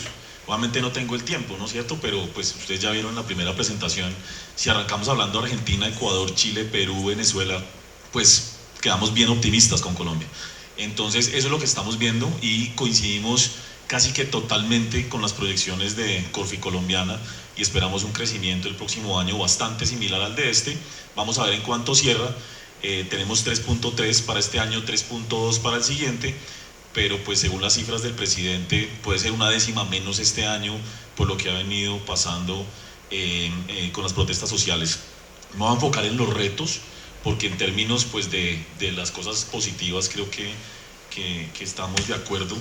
Y voy a meterle algo de política al asunto. Aquí siempre digo, no represento a Credit Corp cuando hablamos de política, pero es que ese tema de que a uno le decían, ojo que usted como analista nunca puede hablar con clientes de fútbol, ni de religión, ni de política. Le respeto lo de religión y lo de fútbol, pero de política se tachó. Todo lo que hemos hablado acá en las presentaciones en buena parte han estado ligadas al tema geopolítico y político que está impactando de manera importante la economía. Lo primero que yo diría, reto grande y que puede cambiar este país en lo positivo, si lo sabemos y sobre todo Bogotá lo maneja bien, es Holman Morris y su combo, ¿sí? ¿A qué me refiero? Al metro de Bogotá. Es algo que nosotros, por lo menos en Credit Corp, y yo me atrevería a decir que en mayor parte de analistas, no estamos incorporando en las proyecciones para los próximos años. ¿Y por qué? El efecto. Porque hasta no ver, no creer. Porque sabemos que un proyecto en Colombia y en nuestra región, no es solamente en Colombia, se puede paralizar un día antes simplemente por una demanda. y las demandas vienen de ahí, de nadie más, básicamente. Entonces, si el metro empieza a ser construido efectivamente el próximo año, estamos hablando que le puede aportar en un año, digamos, de ejecución fuerte hasta un punto a la economía como un todo, porque estamos hablando que ese proyecto vale 1.5 del PIB, solamente en CAPEX, en gasto, en inversión, más lo que eso implica en términos, digamos, sobre otros sectores de la economía. No lo estamos incorporando, creo que la mayor parte de analistas tampoco, porque tenemos escepticismo después de 60 años de promesas incumplidas. Entonces lo que uno ve es que le dice a los inversionistas, ya lo adjudicaron. ¿A quién? A una compañía china. Eso como que no. Ya lo firmaron. O sea, no creemos, ¿sí? Y yo también creo que hay razones por las cuales pues tenemos ese escepticismo. Ese es un reto grande que puede cambiar y brindarle a Colombia la posibilidad de seguir navegando contra la corriente y por un buen tiempo. Porque, ojo, el metro de Bogotá vale la mitad de todo 4G. No sé si han hecho las cuentas. O sea, 29 proyectos valen contados, no sé, 30 billones de pesos. Metro, 15 billones de pesos, 14 billones. Entonces puede cambiar el crecimiento hacia adelante de nuestro país. Y lo segundo tiene que ver con elevar la confianza. Fíjense lo que decía el doctor Steiner, que yo también me di cuenta, pues nos dimos cuenta todos en las preguntas, es, oiga, yo voy a estar bien, pero la economía, el tema sociopolítico va irregular, mi principal preocupación. Si ustedes ven la encuesta de Gallup,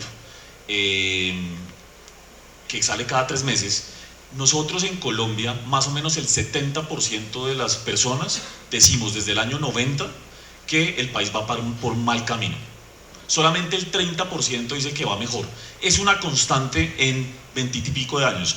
Pero hay otra pregunta que hace la misma encuesta, que es, ¿y usted cómo está? ¿Su estándar de vida está mejor? Sí, yo sí. El país va mal, pero yo bien, muchas gracias. Eso es lo que estamos viendo de alguna manera y lo dejaron reflejado en esta encuesta que se acaba de hacer. Entonces, uno de los temas más importantes, en mi opinión, para, digamos, como gran reto del 2020, pero de ahí para adelante y con lo que estamos viendo es qué está pasando sobre percepción de país y evitar que eso al final impacte a las personas.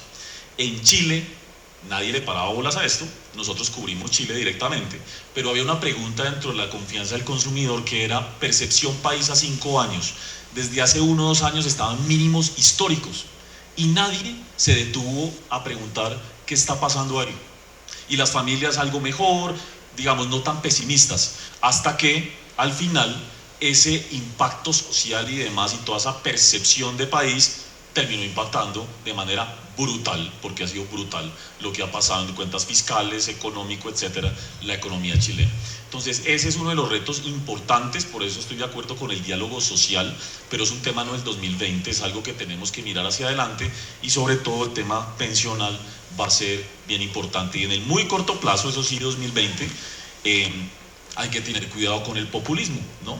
Que ya se mencionaba, porque obviamente apenas están empezando las conversaciones y hay una muy gran diferencia entre Chile y Colombia, y es que Chile tiene unos ahorros, puede darse el lujo, como lo acaba de decir, de aumentar la deuda pública en 10 puntos en cuestión de 4 años para hacer frente a todos los reclamos sociales.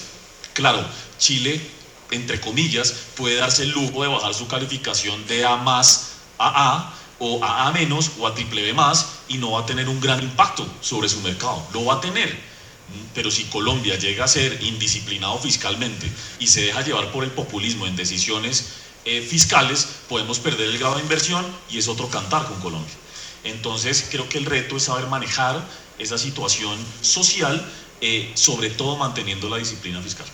Minuto final, le queda todavía 60 segundos. La primera vez que me pasa. ¿Quiere que le pregunte algo concreto? Aprovecho ese minuto final para preguntarle por inversión extranjera. Este año se ha desempeñado muy bien, creciendo 25% con respecto al año pasado. ¿Se mantendrá ese buen ritmo el año entrante? Yo esperaría que sí, si se mantiene la reforma tributaria, digamos como fue aprobada ayer, de hecho, por las comisiones económicas. Porque recordemos que la reforma, pues su principal objetivo es reducir la carga de tributación, como bien lo mostraba José Ignacio también. Entonces, en la medida en que eso suceda, se apruebe, yo soy relativamente optimista también después del respaldo de Cambio Radical a la reforma. Creo que los votos están, crucemos los dedos para que eso pase, y crucemos los dedos, digo, desde el punto de vista inversionista. Ese ritmo de inversión se podría mantener. Y otro tema es que la inversión se está desviando. Es decir, si alguien mira Latinoamérica, solo hay un par de países que son más o menos atractivos para los próximos 2-3 años, que se llaman Brasil y Colombia, pare de contar.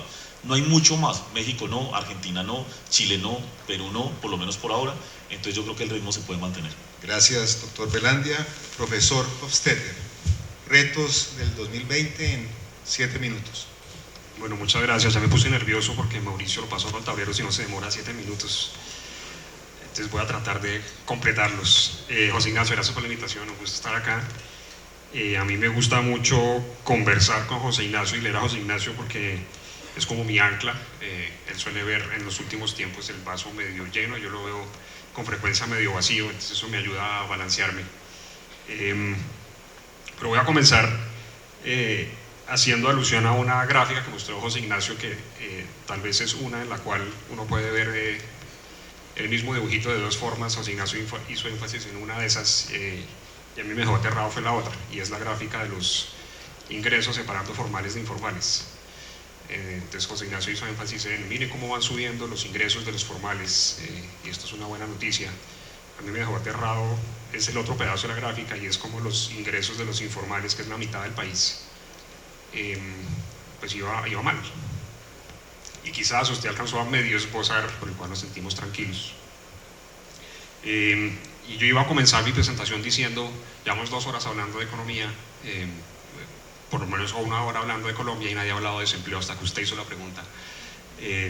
Pero yo creo que es muy significativo. Todos estamos enfocándonos en cuánto crece el PIB, a pesar de que tenemos en este instante una tasa de desempleo que es muy preocupante. Llevamos casi 4 años con el desempleo creciendo, y llevamos 12 meses con el desempleo creciendo mucho, y ninguno había dicho nada en ninguna de las presentaciones sobre ese tema. Yo creo que eso es sintomático, y eso es un pedazo de lo que a mí me hace ser un poquito más pesimista, ver el vaso medio vacío y no tan lleno. Déjenme entonces ahora sí pasar a los retos. Yo quería enfocarme en dos aspectos, uno el fiscal y el otro atado a eso al tema de empleo. Entonces, en el tema fiscal, yo creo que el reto de fondo es uno que Carrasquilla comparte, por lo menos a la luz de lo que ha dicho en las entrevistas, solo que no sabe muy bien qué hacer al respecto. Y el reto que compartimos es que el recaudo que tenemos en Colombia es en este instante insuficiente para satisfacer las demandas de una clase media que ha crecido mucho a lo largo de este siglo. Esa es una clase media que quiere más servicios del Estado, pero no tenemos un Estado capacitado desde el punto de ingresos para satisfacer esas necesidades de la clase media. Y esa es la tensión, creo yo, que subyace a todo lo que estamos viendo ahorita, ¿no? Un Estado que quisiera hacer más cosas, pero un Estado que no puede hacer esas cosas que la sociedad está pidiendo. Entonces, amarrado a eso va a venir una tensión a más gasto. Ya lo estamos viendo un poco en la reforma tributaria, ¿no? Lo que le agregaron en esta ronda, que la distingue del anterior, es que el país es un poco distinto, ¿no? El país anterior era el país de Duque, acaba de entrar y acaba de presentar este proyecto. Eso más o menos navegó, excepto, digamos, por la, diría yo, torpeza política de haber propuesto un IVA del 19% de la canasta familiar de una. Eso no tenía futuro, pero de resto más o menos navegó la reforma pasada. Pero en esta el país es distinto, y yo creo que lo estamos viendo en el tipo de demandas que estamos tratando o están tratando de meter en el Congreso en esa reforma, que van todas en la dirección de gastar más, muy pocas en la dirección de recaudar más. Entonces esa tensión pues va a tener implicaciones fiscales, y ahí hay un reto gigantesco para este gobierno y probablemente para el próximo, para ver cómo satisfacemos esa tensión. Y digo para el próximo porque un pedazo grande de los gastos lo estamos difiriendo. Entonces, por ejemplo, la promesa de la transferencia del IVA a los hogares más pobres no arranca este año, sino que arranca el siguiente, y un pedazo de las cosas que bajan el recaudo no arrancan ahorita, sino que arrancan en el futuro. Entonces estamos, como siempre, pateando un poco el balón para adelante, pero ese reto está ahí. José Ignacio también hizo alusión al hecho de que ha habido algo de contabilidad creativa en las cuentas fiscales. Entonces, en particular, enfatizó el hecho de que hemos pagado algunas deudas del Estado vía TES. y hemos hecho otros cambios en la contabilidad, no voy a entrar en los detalles de eso, pero la razón de fondo de haber hecho eso de esa manera es que si lo hubiéramos hecho de la forma tradicional nos habríamos volado la regla fiscal, ¿no? Si uno hubiera pagado esos 2 billones a los que hacía alusión José Ignacio con presupuesto general de la Nación, o si uno hubiera contabilizara las utilidades del Banco de la República de la forma en que lo hacíamos tradicionalmente, y un largo etcétera, nos habríamos volado la regla fiscal. Entonces hay un reto en el que José Ignacio hizo énfasis en términos de ajustar la regla fiscal a esas salidas que hemos encontrado para en últimas no cumplirla, y recuperar ese vínculo muy importante, creo yo, para el mercado entre déficit fiscal y deuda, ¿no? Esa correlación que se cayó, como mostró José Ignacio, es una mala noticia para los analistas. De hecho, uno habla con analistas y dicen: yo ya no miro el déficit, yo ya solo miro la deuda.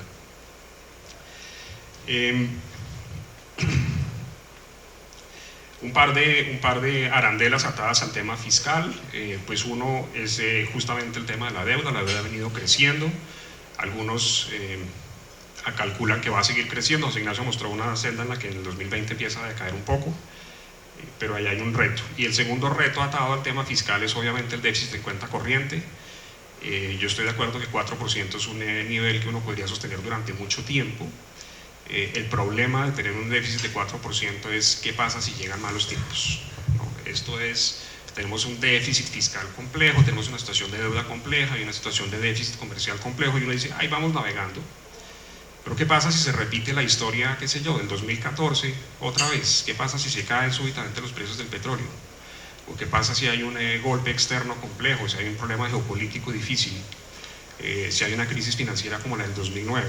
Un minuto. Estamos mucho menos preparados de lo que estábamos en el 2009 o en el 2014 para afrontar esos malos tiempos, porque esos indicadores que uno dice puedo navegar con ellos durante algún tiempo, pues se convierte en una vulnerabilidad muy grande en el escenario en que pueda cambiar, digamos, el viento que nos acompaña por estos días.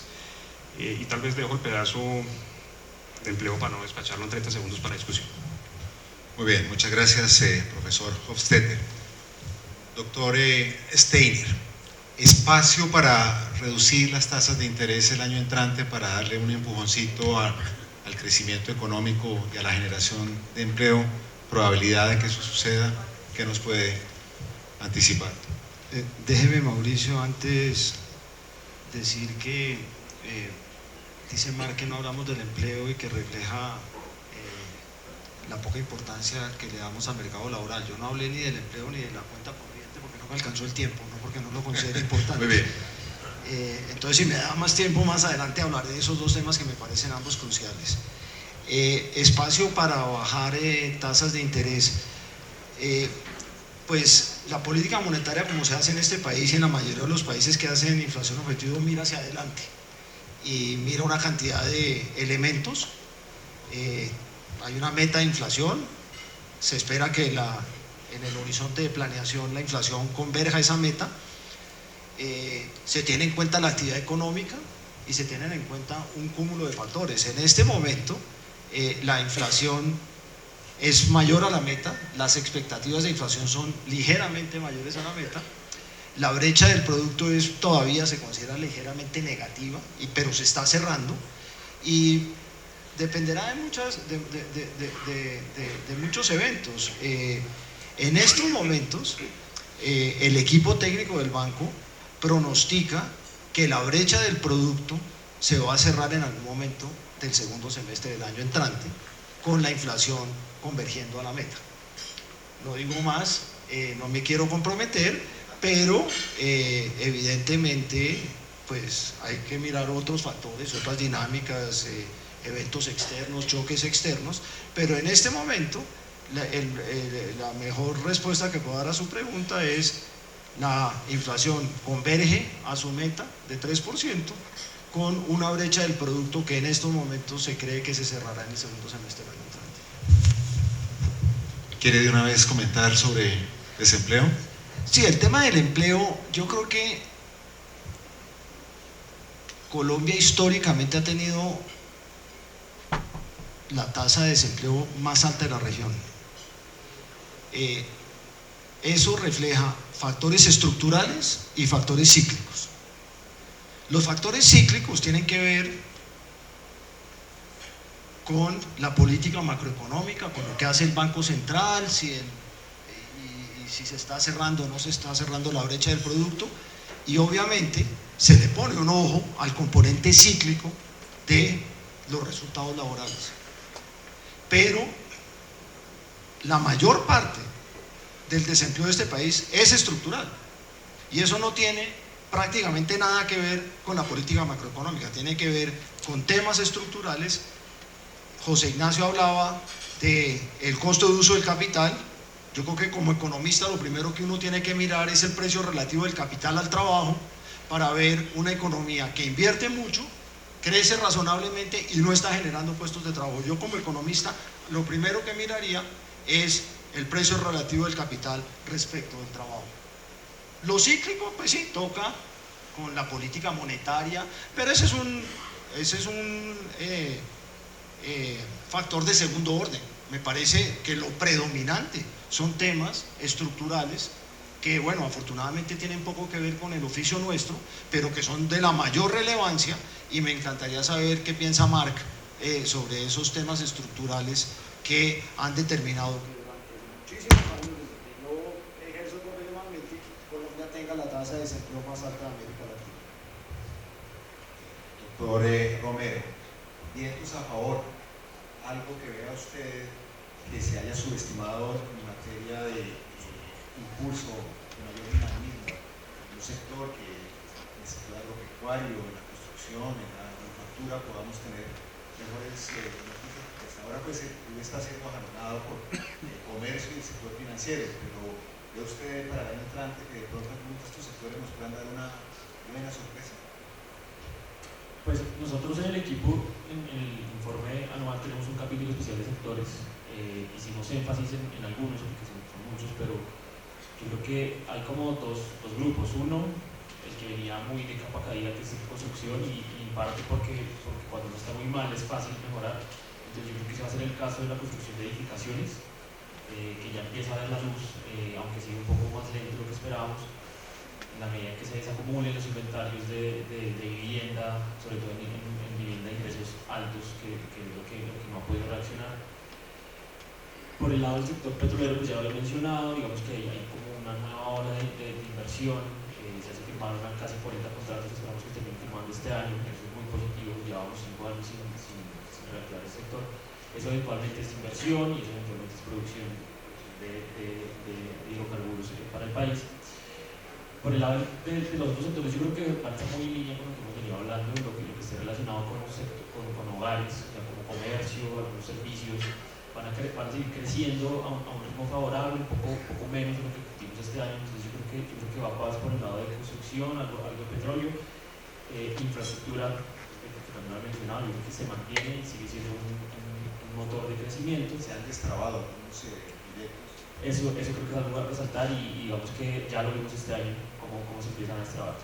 Más lo del Metro Bogotá, que también es asociado como al sector de construcción. Ahora sí me permite también un poco en línea con lo que dice Roberto, yo creo que el tema del mercado laboral, más allá de que tenemos una tasa estructural, a mí me preocupa es más como un riesgo hacia el largo plazo, ¿no? Ni siquiera en la coyuntura, y es en lo que está pasando en la coyuntura sociopolítica de Latinoamérica, que no estemos viendo que hay un potencial lastre para el crecimiento de largo plazo de la economía. ¿A qué me refiero?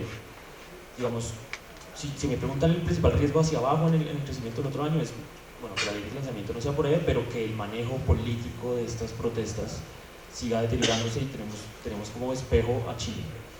No creemos que ese vaya a ser el caso, pero creo que el mensaje sí está. Y digamos, cuando Marc dice esa brecha creciente entre formales e informales puede ser un detonante de que el crecimiento no está siendo para todos, y esto tarde o temprano Latinoamérica lo ha sufrido. Digamos que históricamente esa desigualdad empieza a ser una carga pesada si no se maneja políticamente bien hacia no solamente 2020, sino hacia el largo plazo. Puede terminar que contra la corriente se nos dañe. Muy bien.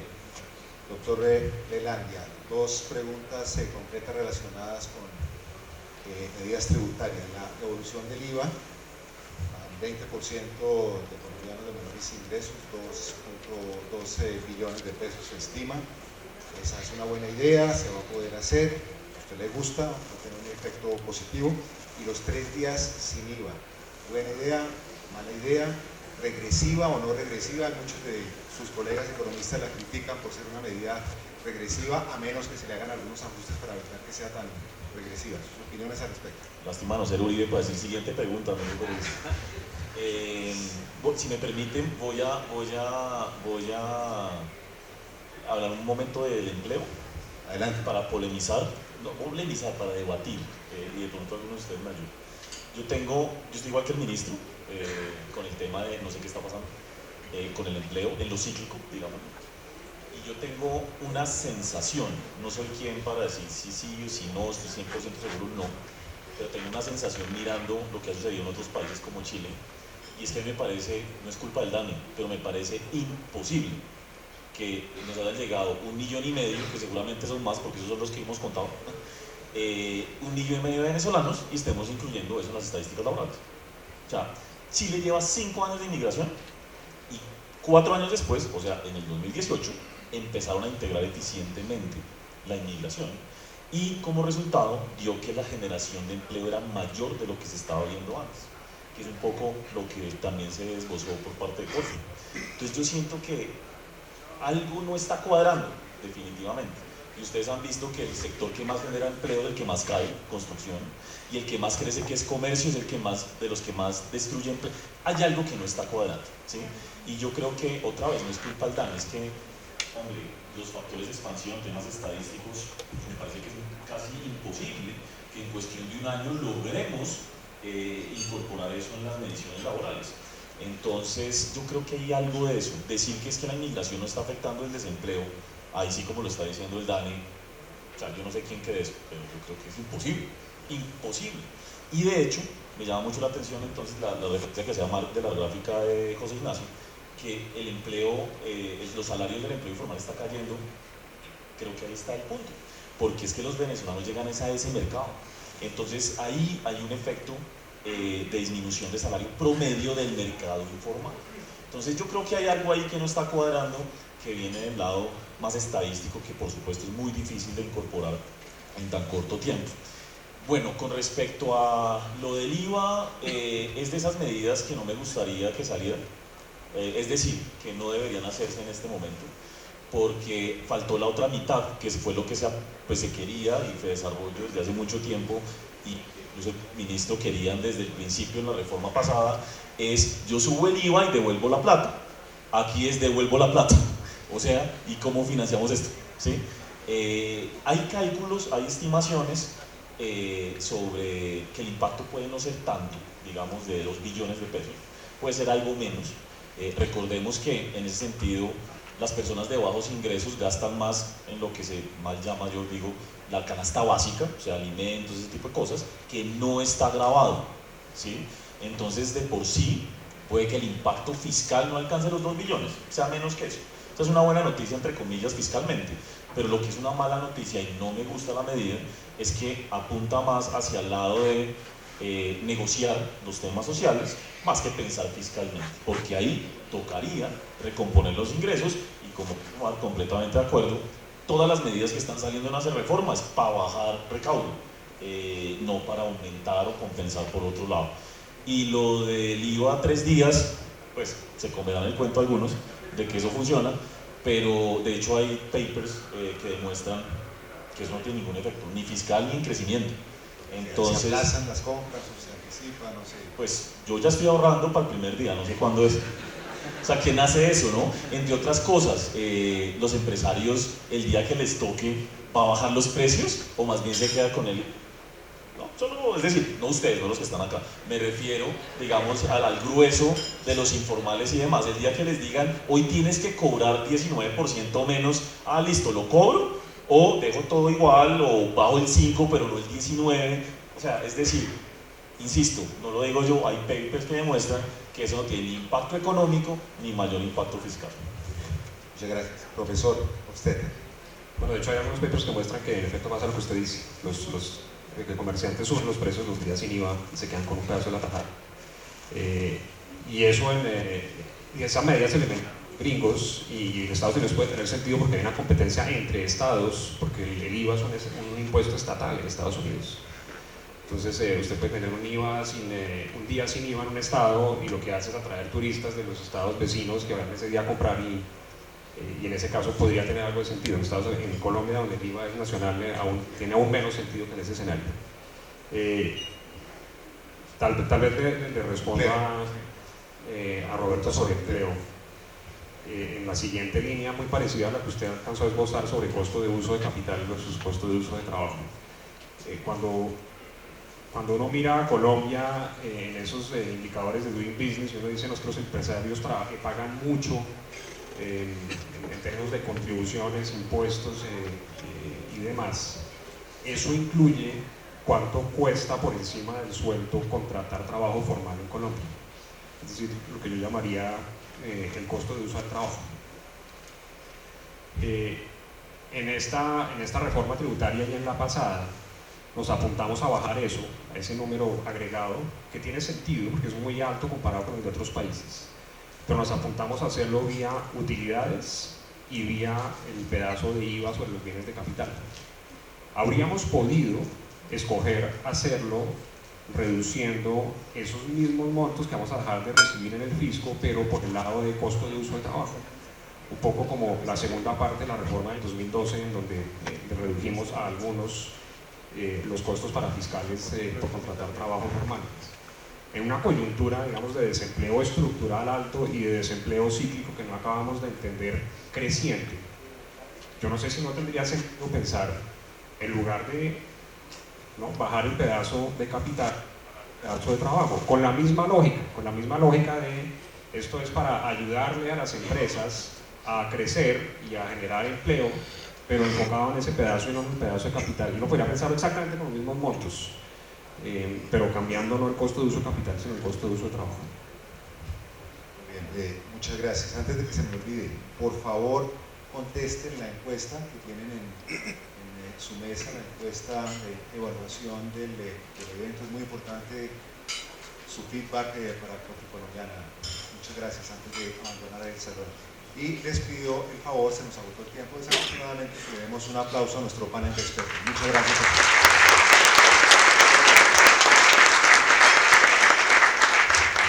En nombre de Corticolombiana, les agradezco de nuevo su presencia, su participación en este foro. Suerte y éxitos en el cierre del año, y ojalá que el año entrante podamos seguir yendo contra la corriente, de pronto a una menor velocidad, pero en contra de la corriente negativa que predomina en muchas economías. Que nuestro país logre resolver los retos sociales, políticos y económicos que tenga para que podamos seguir progresando. Muchas gracias por su presencia y muy buen día.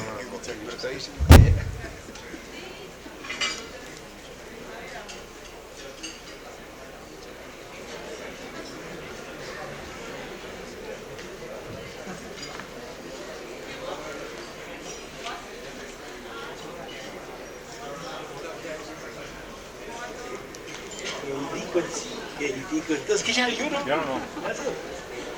Acabó esto. Sí, muy bueno.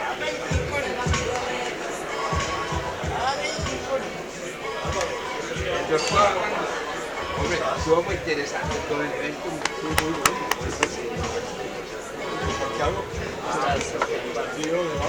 ¿Cómo te va?